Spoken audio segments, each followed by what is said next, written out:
I didn't know. I have to be the dumbest man on earth. My wife was in the hospital and had just given birth to brown-eyed, red-haired little boy. That sent off sirens in my head. The baby was very light-skinned and had these cute little dimples. Yep, it turns out that there is story to tell. My wife told one, and now it's time for the truth. Hi, I'm Jeff Patterson, and my wife is the one and only Jen. I never thought my wife would cheat on me. I love her with all my little heart. Before we got together, Jen had been married to Hugh for 8 years, and they had one son. Hugh Jr., Hugh Sr. was never an issue for me because he truly didn't care what was going on with Jen. I know this because Hugh is one of my lodge brothers. Hugh said from the beginning that he thought she was a woman of easy behavior. Hugh said, "Jeff, you can't turn a whore into a housewife." I was pissed, and of course, I wanted to take it outside. When Hugh came outside, he put his hand up to say, "Stop," and then asked me why were we fighting. I said, "Hugh, I can't have you calling my wife a whore. I know she's your ex, but I am her husband now." Hugh stood there and looked at me. He said, "You're right, Jeff. I am sorry, but as a brother of this lodge, when the time is right, you'll need my help. Don't be afraid to ask for it." Hugh shook my hand and went back inside.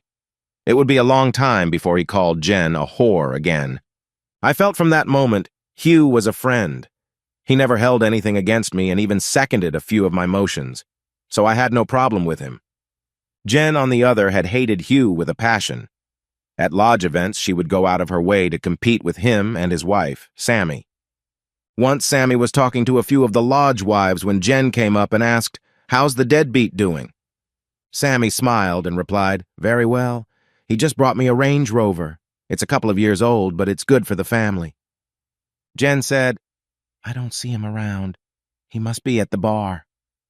Sammy said, "No, he's outside talking to the lodge president about building a clubhouse for the kids." With that, Jen left, walked over to me and said, "We need a new car, a new Range Rover, and it needs to be fully loaded." I shook my head. Hugh had just told us how he traded in his truck to get his wife a Range Rover. He said Sammy needs it for the kids and work. Hugh always did what was needed. He drove an old model Ford F-150, old and rusty, but still runs fine. I said, "Jen, money doesn't grow on trees, but once you get back to work, you have to help pay for it." You see, Jen didn't work while she was married to Hugh. She did get a job after the divorce, but now she was out of work again. After Jen fussed for a few, she left to talk with some of the other wives. I sat down and talked to some of my lodge brothers. We talked for about an hour, then I started looking around for Jen. I spotted her about 10 minutes later. She was dancing with a lodge brother, so I went out to cut in. Jen said, "Hi, honey, what up?" I said, "Nothing. I just want to dance with my sexy wife." So I cut in, and my lodge brother left. I asked, "Jen, are you enjoying yourself?" She said, "Yes, I am, but it will be even better if you get me home and in bed." I didn't have to be asked twice. She grabbed her purse and we headed for the door with me waving goodbye to my lodge brothers. Once we got in the car, Jen was on me, and she gave me good. Things were going good for us, work was fine, the lodge was doing great, and sex was unbelievable. Then Jen laid the bomb on me. "Jeff," Jen said, "I'm 3 weeks pregnant." The first thing that crossed my mind was 45 years old and pregnant. By the time this kid gets out the house, I'll be on Social Security. Boy, that was a bombshell. I have 2 kids, and Jen had Hugh Jr. Hugh Jr. is 25 and has a kid of his own. Sandy, my daughter, is a senior ALSU, and my son Jacob is a junior at Ole Miss.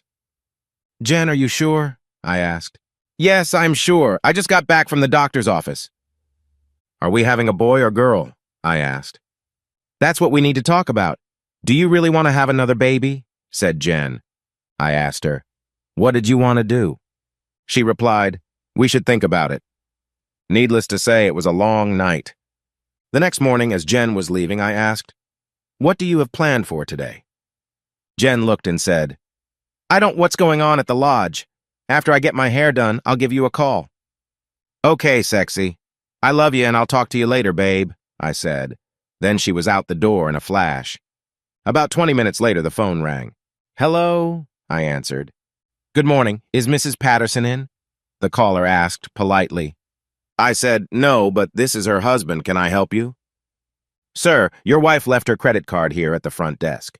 We were letting her know so that she could pick it up." "Front desk? What fucking front desk?" I asked. "Which hotel are you at? I can come by and pick it up myself and save her the trip." "We're at the Hyatt Regency East." "You have a very nice hotel there," I told the man. "Thank you, sir. The card will be waiting for you at the front desk." Why do you suppose would my wife be at the Hyatt? I called Visa and asked for an itemized statement. They asked me, "For which card number?" I didn't have her card number, so I said both.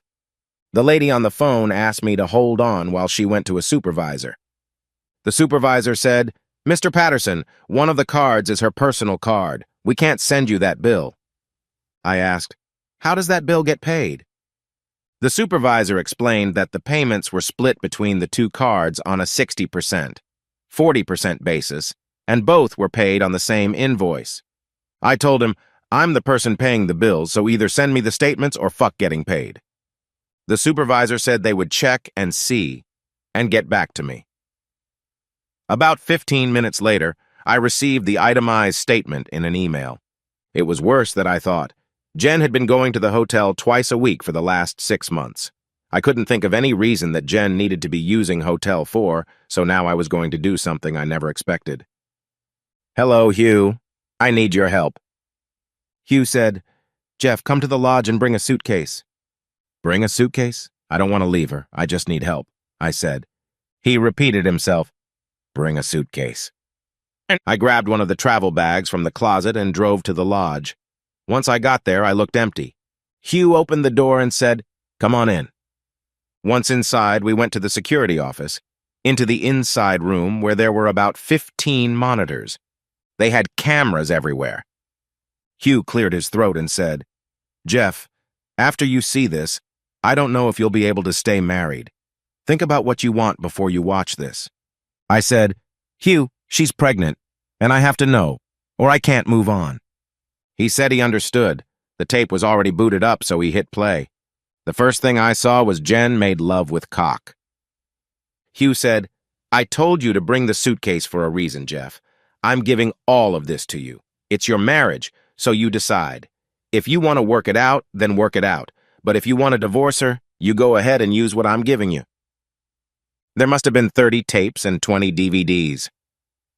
Hugh shook his head as he said, "She's been a busy girl."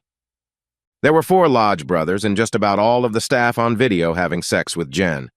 "The staff will be fired," Hugh continued, "but the brothers will have to go before the board of trustees." "Jeff, think long and hard, but do what works for you," said Hugh. "Long and hard, my ass." I was at my lawyer's office about 20 minutes later. He took everything I had and started the process. He told me I would have to give up some assets, but not half. The house, for example, was mine before the marriage, so it wasn't joint property. My lawyer said she would be served the next week. I asked him if he could have the papers served at the Hyatt next Wednesday. For the rest of the week, I went fishing. I told Jen it was a lodge thing. Wednesday rolled around pretty quickly. While Jen was having her little fling, a few of the brothers' wives and I packed up Jen's shit at the house. My cell phone started going off, and the caller ID showed it was Jen. "Yellow," I said. "Jeff, what in the fuck is this divorce shit?" "Jen, where were the papers delivered to you?" She didn't answer my question. She just went on the offensive. "Look, Jeff, you can't just throw me away. You love me and can't live without me. You said it yourself," said Jen. "I can't live with food. The last thing I heard as I signed off was, 'No!'" Things moved pretty fast after that, although Jen got the judge to hold off on the divorce till the baby was born. Then she started going to church. Then she told me that Hugh had drugged her and set her up. She kept repeating it so much I started having doubts.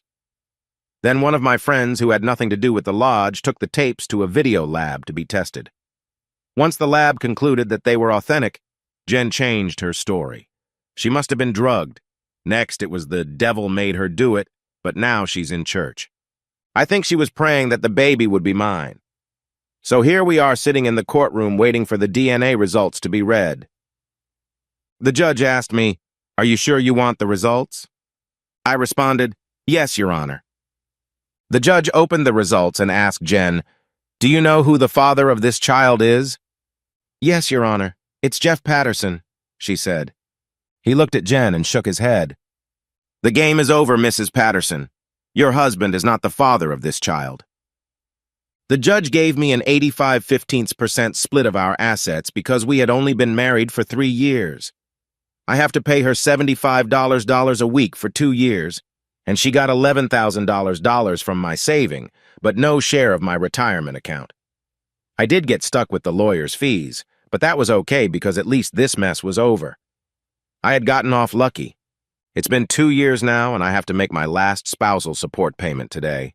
We're having a last payment to my wife party at the lodge tonight. Every single one of my lodge brothers were there. It was packed. Hugh grabbed me and took me into the back room. "Jeff, I'd like you to meet the lodge's board of directors." The head of the board had his back to me when I entered the room. When he turned around, I almost spit out my drink. "Your Honor, what are you doing here?" I asked. "I am the chairman of the board," he said, a big grin on his face. "What the fuck?" Both Jen's and my lawyers, and even my boss, were on the board. Hugh said, "Jeff, I once told you don't be afraid to ask for my help.